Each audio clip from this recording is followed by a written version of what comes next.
of Egypt fall apart. Ezaliaki po tozangaki lisusu koyokana ya malonga na tato akeli likolo na se. The kingdom of Egypt fall apart for one reason, because the people from that time were not anymore in connection with the God creator. Nde bokonzi wana ekoyaki pe Egypte oyo toza koloba oyo toza komona lelo te. Egypte wana ezalaki ya poso oyo lokola ngai ya mwindu. The ancient Egypt, people of the ancient Egypt, people must know that they were not people look like Arabs or look like Chinese or look like Europe, but the ancient Egypt people were blacks, like blacks from Zwelentemba. Ba recherche ebele ba scientifique ebele ba prouver yango lelo mutu akokakola yango azadi. The research in science is a proof that the ancient Egypts, they were African people. Dena yango kolandela ndenge loposo ya barabe yenete ni wana eza lisolo kobeta mbala ya sima kasi lelo toza kobeta lisolo ya impavito. We are going to talk about all the race of gods, because there is no race of the devil. All the race belong to gods. But next time we are going to talk about Arab people. And for what good reason Arab people are living in the north? When you're talking about Tunisia, Morocco, why those people are living there, where they are coming from? But we will talk about that next time. Ndebokondi o ezalaka na Egypte elongwaki ekomaki sikoyo na oyo toza kobenga espace ya Afrique centrale na kombo ya royaume Congo.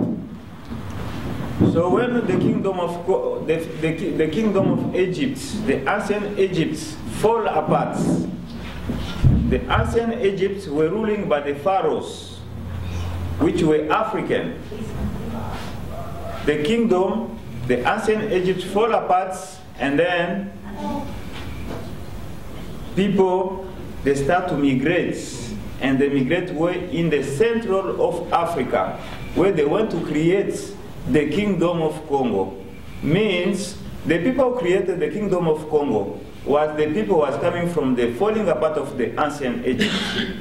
Royaume Congo ebandai kozwa Cameroun, RCA, tina banamibio nyonso ezalaki kaka na kati Egypte, na kati ya Royaume Congo.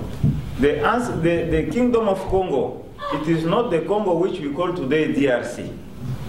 It is not the Congo which we call Brazzaville, but the kingdom of Congo was a very, very huge kingdom, which was including Cameroon, Gabon, Republic of Central Africa, Angola,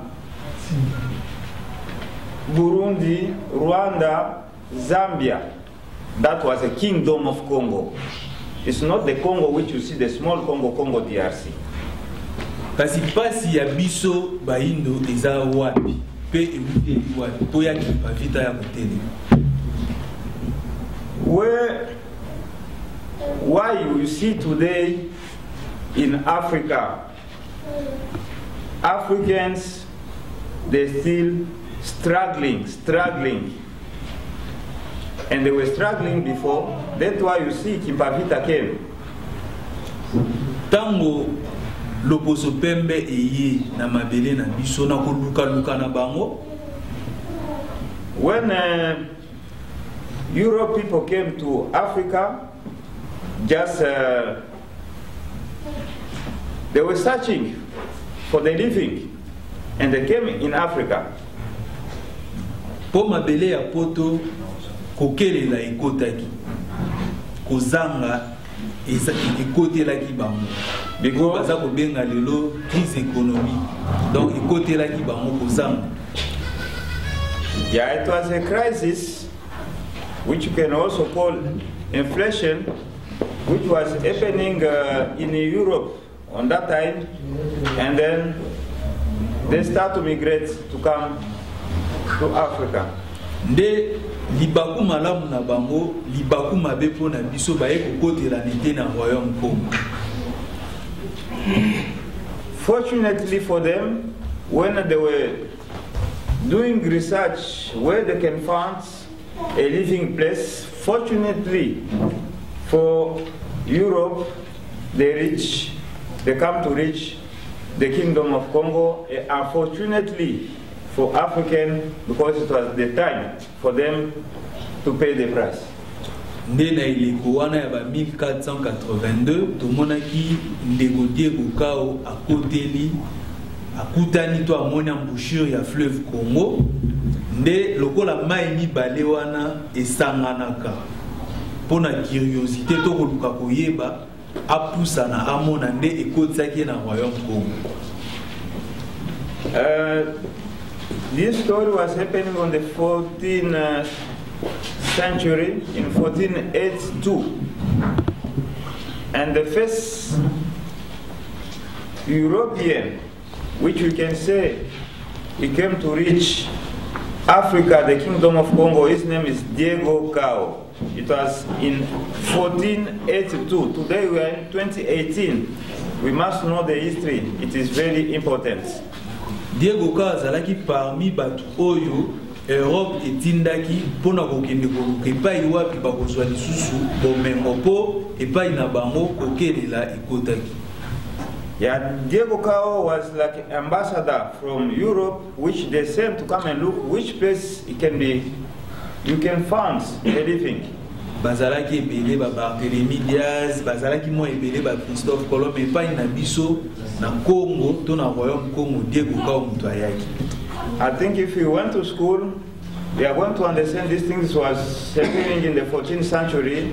It was not only Diego Cao, but it was also Barthélemy Diaz, Alfonso and others. Ndetango akoti na royaume Congo. Ndetango akoti na royaume Congo.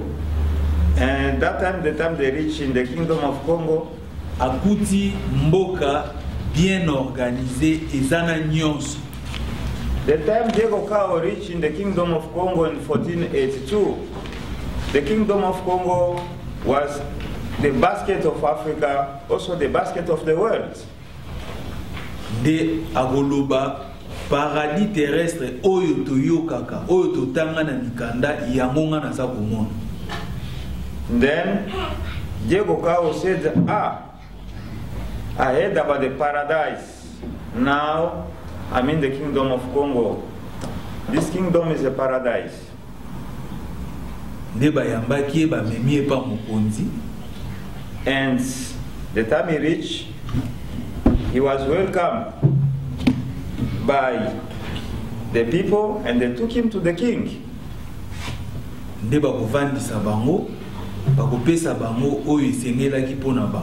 Kasi lokola batindaki mission esengelaki akende kopesa rapport.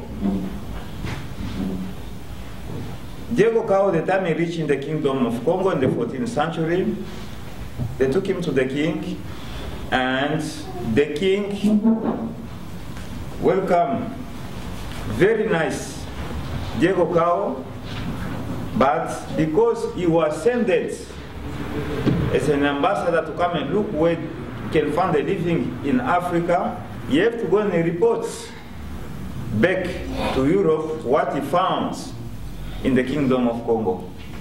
Ndetango azongaki atalisi bango ke paradis terrestre toyoka ngana uti ko vivre yango. Kasi batu wana baza bien organisé pe bayebi nzambe malamu.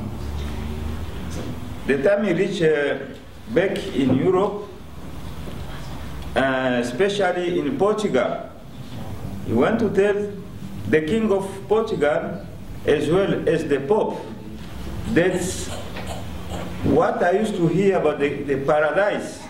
Now I'm coming from there. I already see the paradise. He reports to the king of Portugal, also reports to the Pope of Vatican. Nde bazwaki mukano ya koluka bomengo oyo Diego Cao monaki na royaume Congo ekoma ya bango. And then the Pope and the King of Portugal said, if this is a story, we have to make a plan now and go to Congo, to that Kingdom of Congo, to try to discover that paradise and see if really Diego Cao is not lying. Nde babomisaki bongo ba missionnaire, babimisaki batuna ba boloko ba bandi, ba assassin, ba criminel, bato alopita, bato basala aka makambi ya mabe, ba ebisi bango bobima. And the king didn't have any choice. The Pope didn't have any choice. He was supposed to send the missionaries in the Kingdom of Congo. Those missionaries he used to hear, which descended in the Kingdom of Congo, were not really missionaries. It was the criminals which was coming from the prison. They want to release criminals in the prison in Portugal and in Italy. When they release those prisoners, they call them missionaries, so they can go to Congo to discover really that place if it's a really paradise. De bakoya na kati ya Congo lokola ba missionnaire. Missionnaire aza muto aza en mission aza mosali ya Nzambe. Mais tango baye na Congo to na royaume Congo ezalaki lokola basali ya Nzambe. When you're talking about missionaries, missionaries is not an ambassador of God, but those missionaries which Vatican and Portugal sent in 14th century, they came on a mission. They came on a specific, in a specific mission, but not in the mission of God. Beaucoup qui notent la mon dictionnaire définition de missionnaire ezali mosali ya Nzambe. If you are not mistaken, if you go to dictionary, to the library, find a dictionary, try to find out what does it mean, missionaries. You are going to understand that a missionary is not a sender of God. It's not a prophet of God. A missionary is someone who's going to the mission. I can be also a missionary. You can also...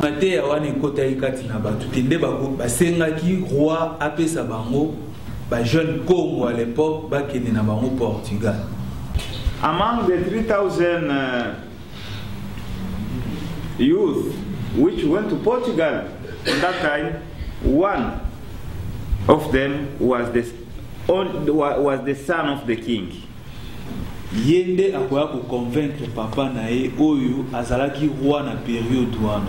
The king is convincing now his own father. He said, these things for the missionaries which are preaching to us, it is the truth. Dès le 3 mai 1491, Mokondi a mis Kitisaki devant liboso ya missionnaire moko boyi. Ye zalaki lokola trahison na mokili ya molimo na biso. Mokondi monene akitisi to akoisi bokondi na ye. Then it was a change in the Kingdom of Congo. Kufa ezalaka kasi bakisami. Mboka na ye ebomwana ezali kotambola lisusu malamu te. And the makambo oyo na limi ya ba missionnaire oyo ezali makambo ya lokuta nazongela oyo ya ngai boko to lolenge nazalelaki yango. Bako utiliser mwana na ye mwana na koyeba te bakopesa ye masanga to mai akopesa papa na ye nzoka ezana poison papa ne akokufa ye kuto yebaki te kazoboma papa na ye.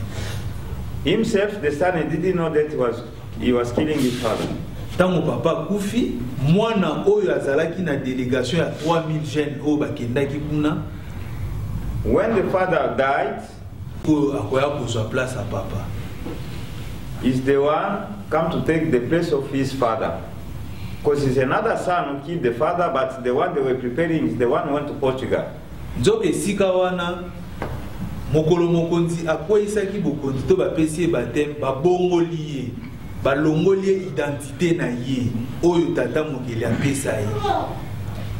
Talaki na kombo ne babotela ye Nzinganku. The king's name was Nzinganku. Maintenant moi je batem ba ebisi kombo wana eza ya bondoki. Jean Ier. You must take the name of John the First or Joao Primero. Si vous mwana oyo azalaki enfant chéri na bango ye ntango akoti na esika wana to avandi na kiti ya papa ye nde avandisaki christianisme na kati ya royaume mpo azalaki parmi bato oyo bakendaki nanu kozwa formation na Portugal. Mwana ekoti milelo ekoti bakomi koteka biso musala wana oyo esalemaki ya koteka biso bayindo lokola biloko eza mbuma ya christianisme ya bamupe koakize mutu te toza kobeta lisolo ndenge ezaleli mpo verite esengeli eyeba mokili esengeli etambola na lolenge oyo tata mokeli alingelaki yango ngonga nde toza kokatakata kasi tolingi tososola malamu mpona nini yaki mpavita yaki mpo toza kolobela yaki mpavita non totangi ete ya Because of biso bayindo tokomi kolela na kati ya royaume Congo. God, Tata, the world. The world is finished. Yaga kosunga biso. The world is fucked up. Come and help us. De tata mokeli abandi kotindela biso batinda mina ye. So when God start to send prophets to Africa, nde tokoya kokoma na eleko moko tokomona mokonzi kanga lukeni. On that time, it was Portugal and it was Portugal and the Netherlands was ruling the Kingdom of Congo. The copper and iron. And they start to use it for their purpose, their interests. Mokonzi te kasi azalaki na bokasi wana te ya kotelemela bango mpo bakomaki tokotaki deja na période tobengaka esclavagisme. Nde mokonzi wana azalaki na mwana ne oyo babengi Vitankanga. The king Lukeni mokonzi ya royaume Congo aye kokufa nde mwana na ye Vitankanga azwi ebonga na ye. Tozalaki na ba 1600, 1664. It was on the Vitankanga komi na ebonga yende siko atelemelaki exploitation ya fer na ya cuivre wana ya polele boya boyebisa bango ke to boyi exploitation. Vitankanga osala campagne ya ko sensibiliser ba jeunes na kati ya royaume. Then Vitankanga start to sensibilize youth in the Kingdom of Congo. Elito bengana bamindele oyo na mabele na biso po baza ko exploiter biloko na biso na lolenge elongo baniti. Kala soki bitumba ezali mokonzi ndazalaka nanu liboso. Bitumba moko te ebundama na Afrique oyo koleka bitumba ya mbwila po babenga yango bataille ya mbwila. Moi trahison ezalaka mingi bitumba akomaki pena ko repousser bango ndenge tolobaka na cadre bitumba kozongisa bango donc kobengana bango sa bango na royaume Congo. His aim was to remove them from the Congo kingdom. Lokola zalai koboma bango mingi ya kindoki ya Satan. And then ako infiltrer armée ya Vitankanga to akokota na ndenga maele na armée ya Vitankanga akotuba ya Vitankanga likonga na mpanzi lokola bo perdre bitumba. In the old time, if Timba, when she was born, her name was Ntimba. Lokola déjà royaume ezalaki na kati ya christianisme ya Kimpavi. And then awa baza kolela e when she passed away, people are crying. Where are you going? Mokola mibale pe mokola misatu ndenge ezalaka na kala so mutu akufa esengeli kozela mikolo misatu. Bato bozingi nga boye problème nina. And kufi toza kolela. Say no. You are dead. We are crying for you. Abitenga na kufitenga na wuti kokutana na ya Vitankanga. Congo was spread apart. Donc chaque province, lokola Cape Town est commis pays. Every province est commis pays. Donc ba province na ba province the provinces become countries. Ya ntsako atambutambu zalaki na mokonzi moko azalaki okambeteni Congo otambe na bino amekona one side another king. Nzoka mokonzi oyo asengelaki te kovanda na ebonga na periode wana the king which was missionnaire pe mindele pe Vatican bapesaki ye ba symbole nyonso ya kibokonzi kovanda to oyo ezalaki periode na bango ya kovanda na kati ya mokonzi ye azalaki lokola mokonzi moko ya etikete mpona yo te eza elengo ya baoyo and keep up démarche ya kosanisa baroi mibale wana bayokana bazonga bomoko. The time they come to realize that Kimpavita is only the roi oyo andimaki mingi makambo ya Kimpavita azalaki pe cousin ya Kimpavita po Kimpavita aza na famille royale aza abima na famille royale